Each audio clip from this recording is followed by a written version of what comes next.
Hi all welcome back. இன்னைக்கு நம்ம என்ன செய்ய போறோம்னு பார்த்தீங்கன்னா, 2 விதமான புட்டு செய்ய போறோங்க. ஒண்ணு வந்து அரிசி மாவு புட்டு, இன்னொன்னு வந்துட்டு ராகி சேமியா புட்டு. ஓகேவா?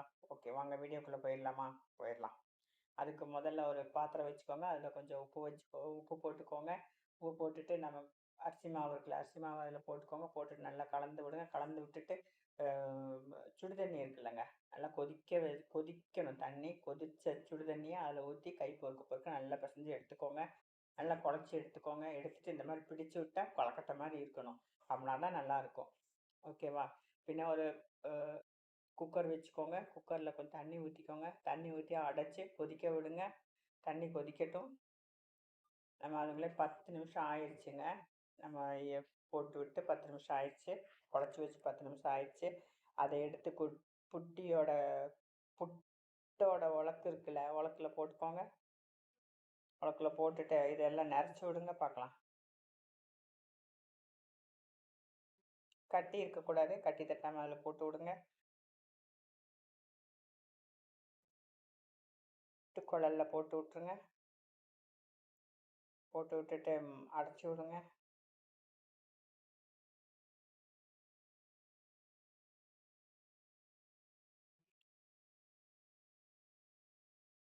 அமுத்தி அமுத்தி வைக்கக்கூடாதுங்க.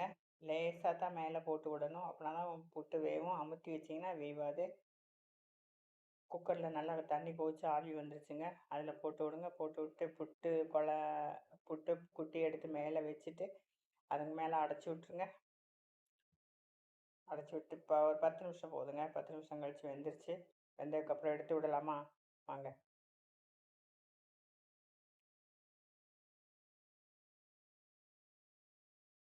சூடு இருக்கும், பார்த்து எடுத்து விடுங்க.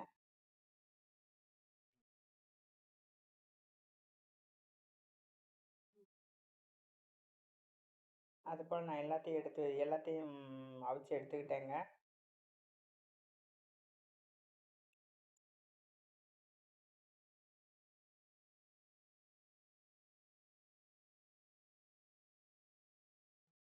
இது சூப்பராக வந்துருக்குங்க. சாஃப்டாக இருக்குது புட்டு. வாங்க சாப்பிடுவோமா? வாங்க சாப்பிட்லாமே. நான் வந்து பார்த்தீங்கன்னா கத்திரிக்காயும் தட்டைப்பயிர் போட்டு குழம்பு வச்சுருந்தேங்க. அதைத்தான் ஊற்றி சாப்பிட போகிறோம். வாங்க இன்னொரு ராகி சேமியா புட்டு பார்த்துடலாமா? அதுக்கு ஒரு சட்டி வச்சுக்கோங்க. சட்டியில் வச்சுட்டு கொஞ்சம் உப்பு போட்டுக்கோங்க. உப்பு போட்டு கொஞ்சம் நல்லா தண்ணி ஊற்றிக்கோங்க. நல்லா தண்ணி ஊற்றிக்கோங்க. கொஞ்சம் எண்ணெய் ஊற்றிக்கோங்க. எண்ணெய் ஊற்றிட்டு கையால் நல்லா கலந்து விடுங்க. கலந்து விட்டுட்டு ராகி சேமியா இருக்குல்ல, அந்த சேமியா கொஞ்சம் நேரம் ஊற விடுங்க. ஒரு 5 மினிட் போதும். அதுக்குள்ளேயும் நம்ம குக்கரில் கொஞ்சம் தண்ணி வச்சுக்கலாம். தண்ணி வச்சுட்டு அதில் கொஞ்சம் கருவேப்பிலை இருக்குது பார்த்தீங்களா, கருவேப்பிலையை போட்டுக்கோங்க. அப்போனா புட்டு நல்ல மணமாக இருக்கும். கருவேப்பிலை மணமாக இருக்கும். அடைச்சி வச்சுருங்க. அடைச்சி வச்சுட்டு ஆவி வரட்டுங்க. ஆவி வர்றதுக்குள்ளே நம்ம தண்ணி எடுத்துக்கலாம். தண்ணி இருத்து விட்டுக்கலாம். இந்த மாதிரி ஒரு ஓட்டை பாத்திரம் வச்சு எல்லாத்தையும் இருத்து விட்டுக்கோங்க. சேமியாவை எடுத்து விட்டு நல்லா தண்ணி வடியட்டும். ஊற வச்ச சேமியா நல்லா தண்ணி வடியட்டும். தண்ணி வடிஞ்சிருச்சுங்க. அதே புட்டு குட்டி எடுத்துக்கோங்க. அதுக்குள்ளே இதெல்லாம் நிறச்சிக்கோங்க.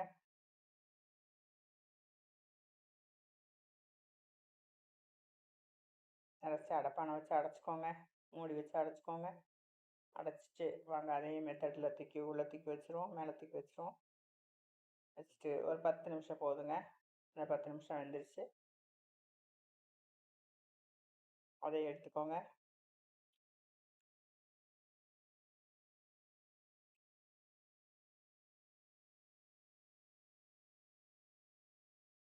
இந்த வீடியோ பிடிச்சிருந்துச்சுன்னா ஒரு லைக், ஒரு ஷேர், ஒரு கமெண்ட், ஒரு சப்ஸ்கிரைப். ஓகேங்க. வாங்க இதுவும் சாப்பிட்ருவோமா? வாங்க சாப்பிட்லாமே. இதுக்கு வந்து என்ன வச்சுருக்கேன் பார்த்தீங்கன்னா, சைடு தேங்காய் பூ, நம்ம இப்போ கருப்பட்டி பாகு எடுத்து வச்சுருக்கோம்ல, அது கொஞ்சம் ஊற்றிக்கிட்டேன். தேங்க்யூ. தேங்க்ஸ் ஃபார் வாட்சிங். இன்னொரு வீடியோவில் உங்களை எல்லாரையும் பார்க்குற வரை பாய். தேங்க்யூ.